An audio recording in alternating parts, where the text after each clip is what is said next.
Friends, welcome to Bigg Boss chit chat. ఈరోజు ఎపిసోడ్లో అండి గుడ్డు దొంగతనం చేసినందుకు కొన్ని రూల్స్ పెట్టుకున్నారు మన ఓనర్స్.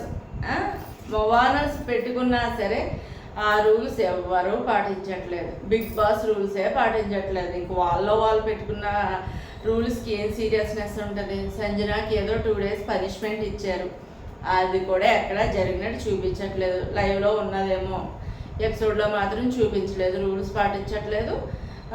ఆవిడకి ఏదో పనిష్మెంట్ ఇచ్చుకున్నారు, అది కూడా ఏమీ చూపించట్లేదు. ఆ రకంగా ఆవిడ అట్టహాసం నడుస్తూనే ఉంది. యాక్చువల్లీ ఈవిడ గేమ్ బాగా అర్థం చేసుకుని ఎక్కడ ఫుటేజ్ ఎక్కువ రావాలో అని ఆవిడని హైలైట్ చేసుకోవడానికే, స్క్రీన్ స్పేస్ తీసుకోవడానికే ఆవిడ ఇవన్నీ చేస్తుందని ఇంత చిన్న పిల్లోడికి కూడా తెలుసు, బిగ్ బాస్ చూసే పిల్లోడికి. ఆ రకంగా తను చేస్తుంది. తన చేయడమే కాకుండా తన గేమ్తో బిగ్ బాస్ని ఇంప్రెస్ చేసేసిందండి. ఈవిడ చాలా బాగా అర్థం చేసుకుంది అని ఒకటి. రెండోది, ఇదన్నీ ఎందుకు చెప్తున్నానంటే, మన సంజనా గారిని కన్వెన్షన్ రూమ్కి పిలిపించి ఆమె క్షేమ సమాచారాలు కనుక్కొని ఏదో ఫినాలేకి టాప్ 5కి వెళ్ళిపోయిన వాళ్ళు ఇవి చూపించినట్టు వాళ్ళు వీడియో చూపిస్తారు కదా, అది చూపించినప్పుడు వాళ్ళని పొగుడుతా, వాళ్ళు ఉత్సాహం పెంచుతా మాట్లాడి వీడియో చేస్తారు కదా టాప్ 5 ఉన్నట్టు. అలాగా ఆవిడ గురించి కొంచెం 4 మాటలు పొగిడి ఆవిడని కొంచెం పైకి ఎత్తి ఆ తర్వాత ఆవిడకి మంచి ఛాన్స్ ఇచ్చేయండి బాబు బిగ్ బాస్. గుడుక్కుని మింగేసినందుకు ఇదొక గిఫ్ట్ అనమాట. రూల్స్ బ్రేక్ చేసినందుకు ఇదొక గిఫ్ట్ అనమాట. శిక్షలు ఉండవు, గిఫ్ట్లు మాత్రమే ఉంటాయి రూల్స్ బ్రేక్ చేసినందుకు అనమాట.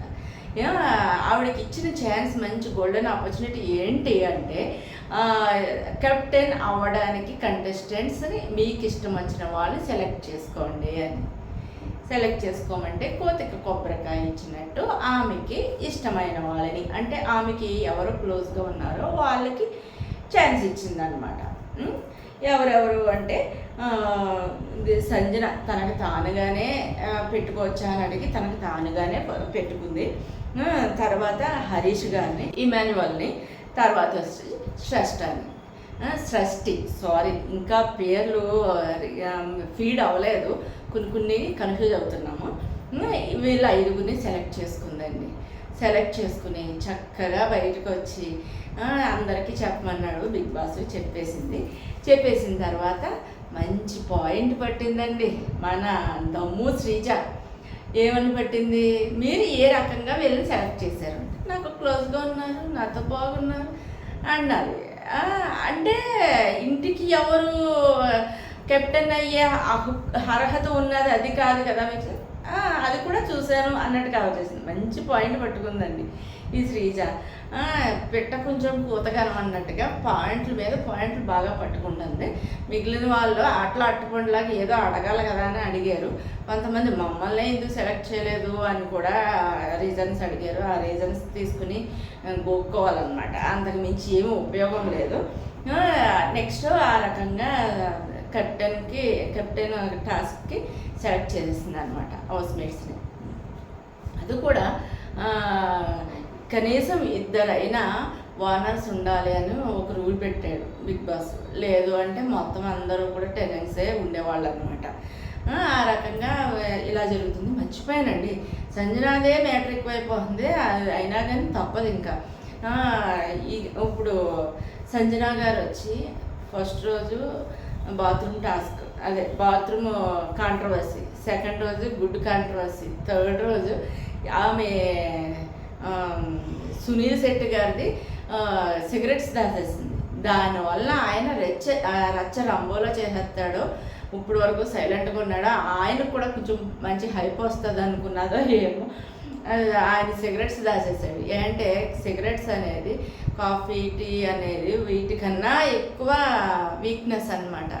ఆ వీక్నెస్తో ఆడుకోవాలి అనుకుని మొత్తానికే ఆ సిగరెట్స్ దాచేసింది. పైగా వచ్చు నేను తీయలేదు అని గోడ కట్టినట్టు అబద్ధాలు చెప్తుంది. ఈవిడికి ముందు నుంచి పెట్టింది పేరు దానికైతే. మళ్ళీ పైగా వచ్చి ఏమంటుంది, కెమెరాకి వచ్చి పొగ తాగడం ఆరోగ్యకరానికి హానికరం అంటుంది. మరి బిగ్ బాస్కి తెలీదా? అయినా కానీ ఆయన ఎందుకు పంపిస్తున్నాడు? వాళ్ళు ఒకేసారి వదులుకోలేరు కాబట్టి పంపిస్తున్నారు. ఏయో ఉంటాయి వాళ్ళ రీజన్స్. కానీ ఈవిడ మాత్రం ఆయన ఆరోగ్యం మీద చాలా జాగ్రత్త తీసుకొని మొత్తానికి ఆయన సిగరెట్స్ దాపెట్టేసింది. డోంట్ కేర్ అనుకుని మొత్తానికి ఆయన టెన్షన్ ఆయన అక్కడే ఇక్కడ తిరుగుతూ పడుతున్నాడు సుమన్ శెట్టి గారు. అలాగా జరుగుతూ ఉండగా టాస్క్కి రెడీ చేస్తున్నాడు బిగ్ బాస్. ఈ టాస్క్ ఈ కాన్సెప్ట్ మొత్తం డిట్టో కన్నడదేనండి. కన్నడదే మొత్తం డిట్టో. నాకు తెలిసి అక్కడ కూడా ఫస్ట్ టాస్క్ ఏది, ఇక్కడ కూడా ఫస్ట్ టాస్కే. నెక్స్ట్ నేను కెప్టెన్ అవ్వాలంటే నా గురించి నేను ఆడుకోవటం కాదు, నాకు సపోర్ట్గా ఇంకొకళ్ళు ఆడాలన్నమాట. దానికి ఒక రకమైన ఓటింగ్ పెట్టాడు, బాగుంది అంతే. ఇంకా ఇట్లకి ఈయన తెలుగు బిగ్ బాస్ టీం ఏం కష్టపడక్కర్లేదు. లేదు అంటే Kannada big boss team Telugu big boss team ఒకటేనో ఏమో తెలియదు. మొత్తానికి అక్కడ ఫస్ట్ పెట్టిన ఏ టాస్క్ పెట్టారో ఇక్కడ కూడా సేమ్ ఫస్టే పెట్టేశారు. సేమ్ కాన్సెప్ట్ అండి. నెక్స్ట్ వచ్చి సంచాలకుగా మర్యాద మనీష్ గారిని పెట్టారు. మర్యాద మనీష్ గారిని టెస్ట్ చేయడానికి పెట్టారు. అదేదో అధికారం ఇచ్చారని కాదు, ఈయన ఏ రకంగా ఆ పని నివర్తిస్తాడో దానిపైన ఆయనకి ఒక రేంజ్ వస్తుంది. అది ఆయన తెలుసు, తెలియక ఏమీ కాదు.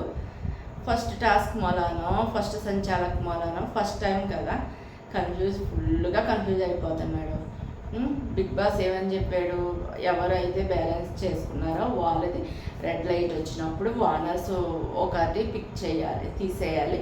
గ్రీన్ లైట్ వచ్చినప్పుడు టెనెన్స్ ఒకటి తీయాలి అన్నాను. 2 times కన్ఫ్యూజ్ అయిపోయి వానర్స్ పిలిచే చోట టెనెన్స్ని పిలిచే చోట వానర్స్ని పిలిచాడు అనమాట. 3rd time వచ్చేసరికి వానర్స్ని పిలవాల్సిన చోట టెనెన్స్ని అదే ఇమాన్యువల్ని పిలిచాడు. ఇమాన్యువల్ గారు అన్నాడు, నన్నే పిలిచాడు కదా అని ఆయన పుసుక్కున ఆయనకు కావాల్సింది తీసేసాడు. తీరా చూస్తే అక్కడ రెడ్ లైట్ అంటే వానర్స్ని పిలవాల్సిన ప్లేస్ అనమాట. ఆయన తప్పు చేసి మనీష్ గారు తప్పుగా పిలిచి అంటే ఆయన తప్పుగా పిలిచిందే సగం తప్పు అయితే ఇమాన్యువల్ చూసుకోకుండా చేయడం కూడా తప్పే. ఆయన గేమ్ స్ట్రాటజీ అవ్వచ్చేమో, దానికేమో ఈయన బెలైపోయాడు. మొత్తానికైతే శిక్ష మాత్రం ఇమాన్యువల్కే పడుతుంది. అంటే అది కాదు ఇది కాదు ఇద్దరిది తప్పు కదా, తీసింది పెట్టేయండి, ఇంకో ఛాన్స్ ఇస్తున్నానని సరి చేయొచ్చు కదా. ఆయన తప్పు ఉన్నాం వలన ఏ స్టిక్ అయితే తీసేస్తారో అది పెట్టేసి ఈ కాన్సిస్టెంట్గా చూసుకోవచ్చు కదా. ఏకంగా ఆయన్ని కెప్టెన్షిప్ నుంచి తొలగించడానికి భరణి ఇమాన్యువల్ని ఎలిమినేషన్ చేసేసాడు టాస్క్ నుంచి. ఇది మాత్రం నాకు అస్సలు నచ్చలేదు. తెలివైనోడైతే అవ్వచ్చు, తన నెత్తి మీద పెట్టుకోమండి ఆ తెలివితేటలు పట్టుకెళ్ళి. కానీ ఇది తెలివితేటలు అన్నారు, ఇది అతి తెలివితేటలు అంటారు. అగ్ని పరీక్ష నుంచి ఆయనది చూస్తున్నాం మేము. కానీ అన్యాయం అయిపోయాడు ఇమాన్యువల్. నాకు మాత్రం చాలా బాధ అనిపించింది. తప్పు ఇద్దరిలో ఉన్నప్పుడు ఇద్దరు పనిష్మెంట్ తీసుకోవాలి, కానీ ఇమాన్యువల్కి ఒకటే ఎందుకు పనిష్మెంట్? ఇది ఖచ్చితంగా నాగార్జున గారు సాటర్డే పంచాయతీలో సరిచేస్తే బాగుంది, కానీ ఆ నమ్మకం నాకు లేదు. ఎందుకంటే ఆయన ఇలాంటివి ఏమీ పట్టించుకోరు కాబట్టి ఇమాన్యువల్ అన్యాయం అయిపోయాడు అనమాట. ఆయన్ని ఎలిమినేషన్ చేసేసాడు. వానర్స్లో వాళ్ళకి గొడవలు, ఇది టాస్క్ ముందే జరిగింది చెప్పడం మర్చిపోయాను. వానర్స్లో వాళ్ళకి గొడవలు. మనీష్ ఒక సైడ్ అయితే మిగిలిన హౌస్ అంతా ఒక సైడ్ కింద ఉండి ఎవరికి ఇష్టం వచ్చినట్టు వాళ్ళు చేస్తున్నారు. ఎవరిని పిలుచుకోవాలంటే వాళ్ళని పిలుచుకుంటున్నారు, ఎవరికి ఏమి ఇచ్చుకోవాలనుకుంటున్నారో అది ఇచ్చుకుంటున్నారు. బిగ్ బాస్ ఇవ్వలేక మీ చేతుల్లో పెట్టాడు, మీరు ఇచ్చేసుకోవడానికే. చూద్దాం ఈ కథ ఎన్ని రోజులు సాగుతుందో. రూల్స్ బ్రేక్ చేసే కథ. వాళ్ళకి గొడవలు అవుతున్నాయి, వాళ్ళని చూసి వీళ్ళు నవ్వుకుంటున్నారు. అలా జరుగుతుందండి బిగ్ బాస్. ఏది పెద్ద ఇంట్రెస్టింగ్గా లేదు. ఒకవేళ మేము కన్నడ బిగ్ బాస్ చూడకపోతే ఇది ఏమైనా ఇంట్రెస్ట్గా ఉండేదేమో, కానీ మేము దాన్ని చూసేసి ఒక టార్గెట్ అనేది కన్నడ బిగ్ బాస్ పెట్టేసిన మూలాన దాన్ని కాపీ చేసుకొచ్చి వీళ్ళు పెడతాం మూలాన చాలా అంటే చాలా కామెడీగా అనిపిస్తుంది అనమాట. అందుకనే రోజుకు ఒకసారి అయినా సరే రూల్స్ బ్రేక్ అని చెప్తున్నాను. ఆ రకంగా ఈరోజు ఎపిసోడ్ ముగించారండి బాబు. చెప్పుకోదగ్గట్టు అంటూ ఏమీ లేవు. సంజన గారిది ఎక్కువ కంట్రవర్సీ నడుస్తుంది, కానీ ఆవిడ కరెక్ట్గానే గేమ్ ఆడుతుంది. అందరినీ ఒక రకం చెయ్యాలనుకుంటుంది, చేస్తుంది. స్క్రీన్ స్పేస్ తీసుకోవాలనుకుంటుంది, తీసుకుంటుంది. ఆవిడ మాత్రం పక్క క్లారిటీతో ఉందండి. అందరినీ హింసించి ఆవిడ క్రెడిట్ కొట్టేయాలనుకుంటుంది, అదే చేస్తుంది అనమాట. ఇంకొక విషయం వచ్చి పెద్దగా కంటెంట్ ఏమీ లేదు కాబట్టి ఎక్కువ రివ్యూ ఇవ్వడానికి కూడా ఏమీ ఉండట్లేదు. ఎక్కువ మినిట్స్ కావాలంటే అందులోనే సాగతీసి చెప్పచ్చు. నాకు అది ఇష్టం లేదు కాబట్టి నేను సింపుల్గా తేల్చి చెప్పేస్తున్నానండి.